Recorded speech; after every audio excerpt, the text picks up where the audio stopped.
Hello and welcome to a SolidWorks tutorial for 2017 on how to use Hole Wizard. Probably one of the most underrated and useful tools that you can pick up.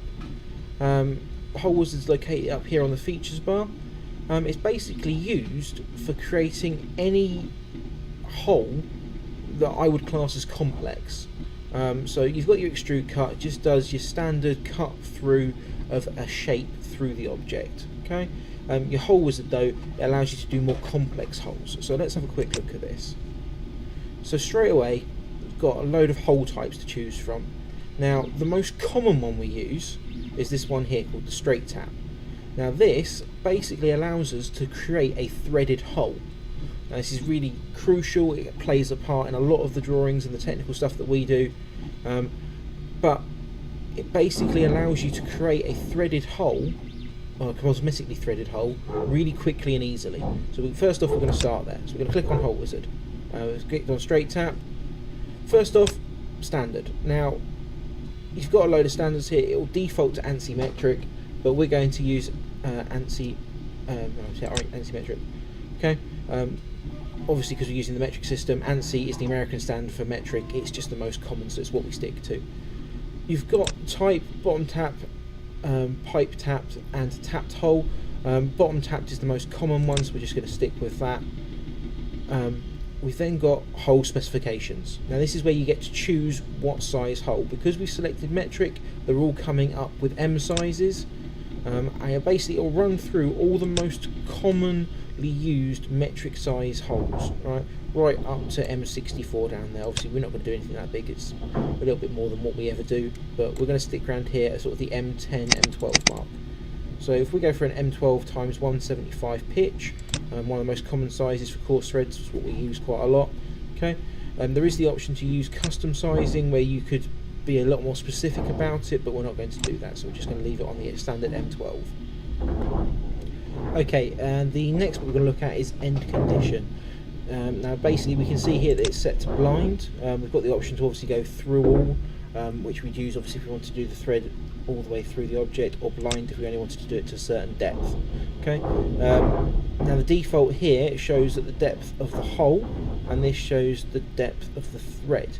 Now because they're both linked currently, it just went for the default value, so that's fine. So if we were to change this to say, well, I only wanted the hole to go a maximum of 30mm deep, this bit, because it's linked, will automatically calculate the depth even though it hasn't changed. When it actually comes to doing it, it will show us the actual depth of the thread, and won't go all the way down, but it'll go the right amount down. If you want to do it the other way and you want to set the depth of the thread because you want a minimum of X amount threaded, if you put a value in here and make sure that this one's automatically calculating, it'll calculate the depth of the hole. Okay, so whichever way around you want to do it, I'm just going to leave it like this. Then at the bottom we've got another little options tab. Now it's important to just double check this one because for some reason it is defaulting to say that near side countersunk is normally selected. All that would mean is that the top of the hole would have a countersink on it for us, which is useful if you want to countersink your screws. Majority of the stuff we're using we don't want that, so we just need to make sure that that is not selected. You also need to make sure out of the three options that you have cosmetic thread enabled, otherwise it will not show the thread. Obviously you've got the option to remove it if you wanted to, but we want to have it there as a cosmetic thread. Okay, so now we've got all our types set up, which is obviously the top tab here. We've got it all set up, all ready to go. We're just going to go to position at the top.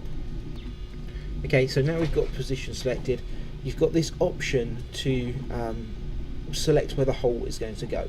Now the 3D sketch option is here. I have not found a good use for this unless you're doing a very complex part where you want to put your threaded hole on the edge of a curved surface.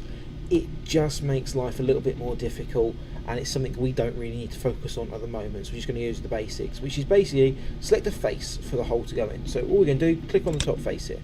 Now straight away it generates our little yellow silhouette to show that we're cutting something, so we're just going to drop it there. We do have the option to drop multiple if we wanted to, so if you've got multiple holes all the same, you could drop any number of them down. Now obviously this has just dropped it somewhere in the middle, which isn't particularly helpful. So what you do is just tap the escape key on the keyboard to get rid of that, and and then just normal to it so we can see what we're doing. And as we can see, the only real reference point we've got for this is this little dot in the middle.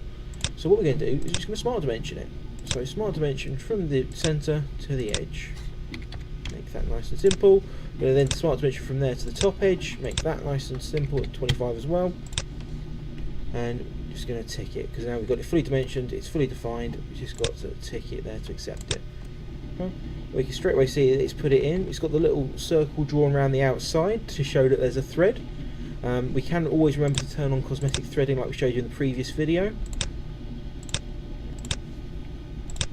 Okay, and that shows you've got a thread. We can see straight away it doesn't go all the way through, and just to show the point, I'm just going to change the object to hidden lines visible so we can see it from the side. There you go. So we can see that it's cut down. You've got the little tip at the bottom to show the depth of the hole and the drill bit bottom.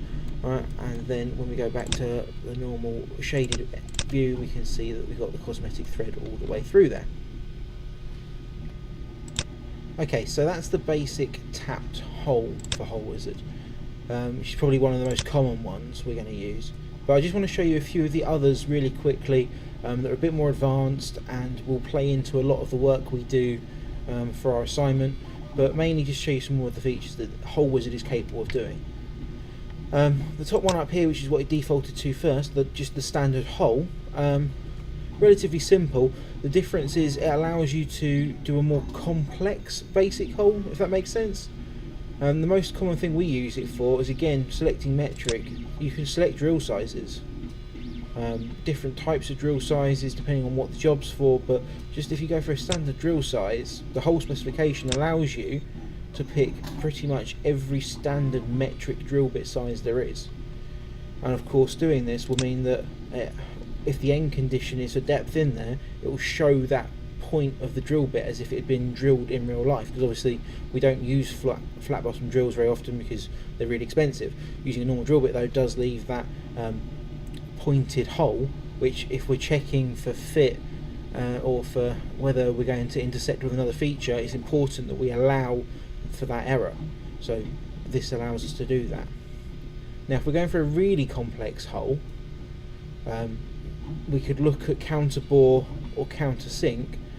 What these basically allow us to do is, again, select standard of metric, and then sort of go through all the very standard sizes for different types of bolt or socket or screw even that might be used for a counterbored hole. Now this is great if you know exactly which one you're using and you know what standard it complies to, which can be a little bit difficult because we start looking at them and they've got loads of standard numbers after them.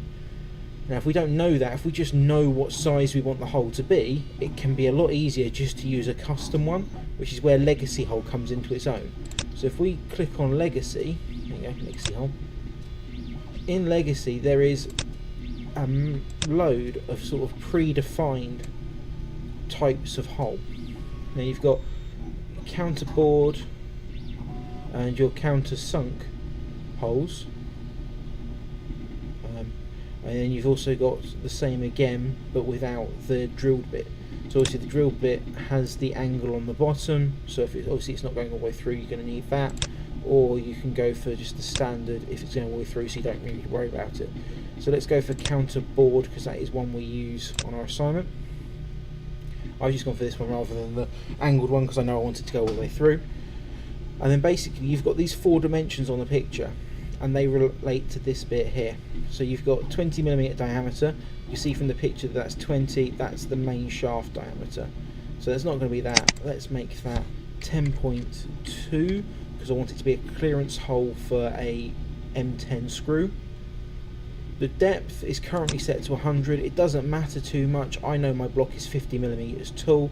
We could make it 50, we could make it to 55 to guarantee it goes through. Doesn't really matter, we could just leave it as 100.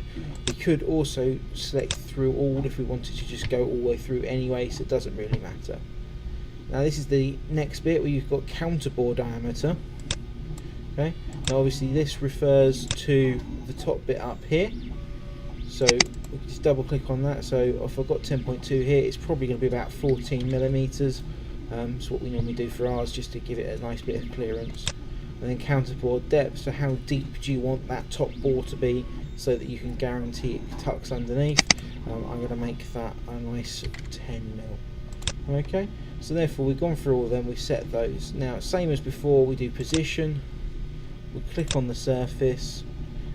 This time I'm just going to drop it bang in the middle rather than worry about smart dimensioning, so I could just click on my origin because I put my origin in the middle.